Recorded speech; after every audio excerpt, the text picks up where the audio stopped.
कराची पर डाकुओं का राज। 50,000 से जायद डकैतियां। आईजी पंजाब फिर तब्दील। ईवीएम पर 37 एतराजात। चीनी कितनी कड़वी हो गई। और बाबर को बोलना महंगा पड़ गया। वफाकी काबीना ने जवाद रफीक की जगह कामरान अली अफजल को चीफ सेक्रेटरी पंजाब तैनात करने की मंजूरी दे दी। राव सरदार को आईजी पुलिस मुकर्रर कर दिया गया। नामों की मंजूरी वज़ीर-ए-आज़म की ज़ेर सदारत इजलास में दी गई। नोटिफिकेशन भी जारी। दूसरी जानिब नए चीफ सेक्रेटरी की वज़ीर-ए-आज़म से मुलाकात। उस्मान बुज़दार और आईजी पंजाब ने वीडियो लिंक के जरिए मुलाकात में शिरकत की। चीफ सेक्रेटरी पंजाब जवाद रफीक की छुट्टी। आईजी इनाम गनी भी ओहदे से फारिग। विफाकी काबीना में बड़ी तब्दीलियों की मंजूरी वज़ीर-ए-आज़म की ज़ेर सदारत इजलास में दे दी गई। जवाद रफीक की जगह कामरान अली अफजल को चीफ सेक्रेटरी पंजाब तैनात करने की मंजूरी दे दी। राव सरदार को आईजी पुलिस मुकर्रर कर दिया गया। नोटिफिकेशन भी जारी कर दिया गया। नए आईजी पंजाब 21 फरवरी 1965 को लोधरा में पैदा हुए। 1990 में पुलिस सर्विस ज्वाइन की। राव सरदार एमडी सेफ सिटी पंजाब की जिम्मेदारियां अदा कर रहे हैं। राव सरदार बतौर additional IG CTD Punjab, joint DG intelligence bureau Punjab, DIG operations Lahore और सीपीओ फैसलाबाद के खिदमात सरअंजाम दे चुके हैं। दूसरी जानिब वजीर आजम इमरान खान से पंजाब के नए तैनात होने वाले चीफ सेक्रेटरी कामरान अली अफजल की मुलाकात। सरदार उस्मान बुज़दार और आईजी राव सरदार अली खान की वीडियो लिंक के जरिए शिरकत। मुलाकात में सूबा पंजाब के इंतजामी अमूर और अमन व अमान की सूरत हाल पर गुफ्तगू हुई। वजीर आजम ने चीफ सेक्रेटरी और आईजी पंजाब को भी टास्क सौंप दिया। अमन व अमान, कब्जा माफिया के खिलाफ सख्त कार्रवाई का हुक्म दे दिया। नए आईजी पंजाब के चार्ज लेने से कबल लाहौर के 39 SHOs तब्दील कर दिए गए। लाहौर में 18 नए SHOs तैनात किए गए हैं। 5 SHOs को करप्शन की बुनियाद पर मुअत्तल किया गया, जबकि 16 को फौरी तौर पर पुलिस लाइन क्लोज कर दिया गया। तर्जुमान के मुताबिक डीआईजी ऑपरेशन सुहेल चौधरी ने 15 SHOs को पुलिस लाइन रिपोर्ट करने का हुक्म दे दिया।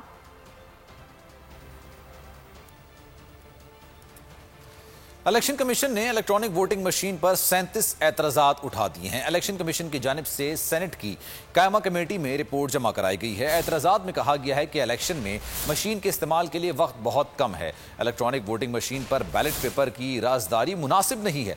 वोटर की शनाख्त भी गुमनाम रहेगी। 150 अरब रुपए के कसीर अखराजात भी होंगे। इलेक्ट्रॉनिक वोटिंग मशीन के मामले पर इलेक्शन कमीशन की टेक्निकल कमेटी का पहला इजलास आज होगा। इलेक्ट्रॉनिक वोटिंग मशीन का मामला बदस्तूर मुतनाज़े। इलेक्शन कमीशन ने इलेक्ट्रॉनिक वोटिंग मशीन पर 37 एतराज़ात उठा दिए। ज़राए का कहना है कि इलेक्शन कमीशन ने वोटिंग मशीन पर एतराज़ात पर तफसीली रिपोर्ट सेनेट कायमा कमेटी में जमा करा दी। रिपोर्ट में उठाए गए एतराज़ात में कहा गया है कि आइंदा इंतखाबात में बड़े पैमाने पर मशीन के इस्तेमाल के लिए वक्त बहुत कम है।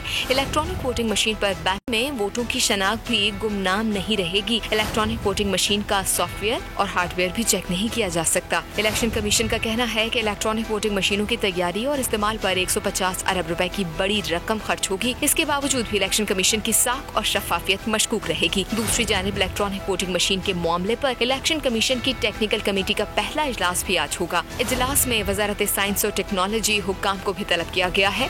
इलेक्शन कमीशन ने वजारत साइंस और टेक्नोलॉजी से ईवीएम का नमूना भी मांगा है। टेक्निकल कमेटी मशीन का तफसीली जायजा लेगी। हुकूमती दावे धरे के धरे रह गए। शुगर माफिया बेलगाम है। शहर कायद में चीनी सरकारी निर्खों से 25 रुपए जायद में फरोख्त होने लगी। कराची में चीनी की कीमत 115 रुपए फी किलो तक पहुंच गई। इदारे शुमारियात के मुताबिक हुकूमत ने चीनी की रिटेल कीमत 89 रुपए 50 पैसे फी किलो मुकर्रर कर रखी है। जिंदगी से मिठास खत्म होने लगी। चीनी के बढ़ते दाम सुनकर सब कड़वा हो गया। चीनी की कीमत 115 रुपए किलो तक पहुंच गई। शुगर माफिया बेलगाम। हुकूमती दावे धरे रह गए। चीनी की मनमानी कीमतें वसूल की जाने लगी। इदारा शुमारियात के मुताबिक हुकूमत ने चीनी की रिटेल कीमत 89 रुपए 50 पैसे फी किलो मुकर्रर कर रखी है। कराची में चीनी की कीमत 115 रुपए फी किलो तक पहुंच गई। शहरी कहते हैं कोई पूछने वाला नहीं। चीनी माफिया जो दिल चाहे करे, हुकूमत को अवाम का कोई ख्याल नहीं। इसमें दुकानदार का या मार्केट का कोई कसूर नहीं है। गवर्नमेंट रेट बढ़ाती है, उस हिसाब से रेट बढ़ रहा होता है। असल में दुकानदार खुद महंगी कर रहे हैं। ऊपर आगे से महंगी नहीं, दुकानदार महंगी कर रहे हैं। बिल्कुल भी नीचे वाली जो है बिल्कुल टीम बिल्कुल काम नहीं कर रही है।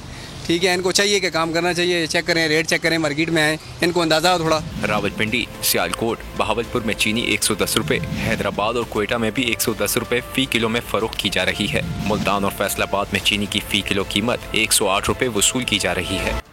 इंतजार की घड़ियां खत्म। अफगानिस्तान में 33 रुकनी अबूरी हुकूमत का ऐलान कर दिया गया। हुकूमत में हर नस्ल और कबीले को नुमाइंदगी दी गई है। पुराने चेहरे बाहर, हिकमत यार, करजई और अब्दुल्ला को कोई जगह न मिली। नई इस्लामी हुकूमत के कायम मकाम वज़ीर आज़म मोहम्मद हसन अखूंद होंगे। मुल्ला अब्दुल गनी बरादर और मौलवी अब्दुल सलाम हनफी नायब वज़ीर आज़म होंगे। हनफी नस्ल उज़्बेक हैं और ताजिक कबीले से आर्मी चीफ का तकर्रुर किया गया। FATF के अहदाफ पर अमल दरामद का हुसूल, पाकिस्तान ने एक और संग मील अबूर कर लिया। दर्जाबंदी में बेहतरी आ गई। FATF की तारीफ, कहा गया कि पाकिस्तान ने बेहतर तरीके से अहदाफ पर अमल दरामद किया है। पाकिस्तान अब तक 27 अहदाफ पर मुकम्मल अमल दरामद कर चुका है। पाकिस्तान ने FATF का मजीद एक और हदफ पूरा कर लिया। FATF की पाकिस्तान से मुताल्लिक रिपोर्ट जारी। 27 अहदाफ पर मुकम्मल अमल दरामद, जबकि 3 अहदाफ पर जुज़वी अमल दरामद कर लिया, जिस पर FATF की जानिब से पाकिस्तान के इक़दाम की तारीफ की गई है। वॉचडॉग ने कहा है कि पाकिस्तान ने बेहतर तरीके से अहदाफ पर अमल दरामद किया है। हमारे मामलात में पाकिस्तान समेत किसी मुल्क की मुदाखलत नहीं। पाकिस्तान की मुदाखलत से मुतालिक प्रोपेगेंडा 20 साल से चल रहा है। तालिबान तर्जुमान ज़बीउल्लाह मुजाहिद ने दुनिया को 2 टोक पैगाम दे दिया। उन्होंने कहा कि ये एक प्रोपेगेंडा है और वो इसे रद्द करते हैं। कोई साबित नहीं कर सकता कि हमारे इक़दाम से पाकिस्तान को फ़ायदा हुआ। उन्होंने कहा कि पाकिस्तान से हमारा कोई लेना देना नहीं। हम किसी मुल्क से किसी किस्म की इमदाद नहीं चाहते, न किसी मुल्क में मुदाखलत करेंगे, न किसी को अपने मुल्क में इजाज़त देंगे। तालिबान की नई हुकूमत का पहला पॉलिसी बयान जारी कर दिया गया। बयान अफगान हुकूमत के सुप्रीम लीडर मुल्ला हैबतुल्लाह ने जारी किया। बयान में कहा गया है कि हुकूमत और रोज़मर्रा ज़िंदगी में शरई क़वानीन का इतलाक़ होगा।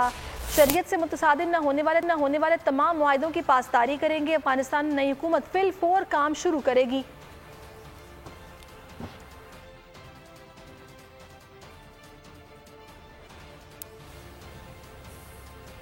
अफगानिस्तान की नई हुकूमत का ऐलान हो गया। तालिबान के बानी मुल्ला उमर के करीबी साथी और तालिबान के पहले दौर में वजीर खारजा के ओहदे पर रहने वाले मुल्ला मोहम्मद हसन अखुंज़दा वजीर आज़म बना दिए गए हैं। साबिक अफगान सदर हामिद करज़ई के कबीले से ताल्लुक़ रखने वाले मुल्ला अब्दुल गनी को नायब वजीर आज़म बना दिया गया है।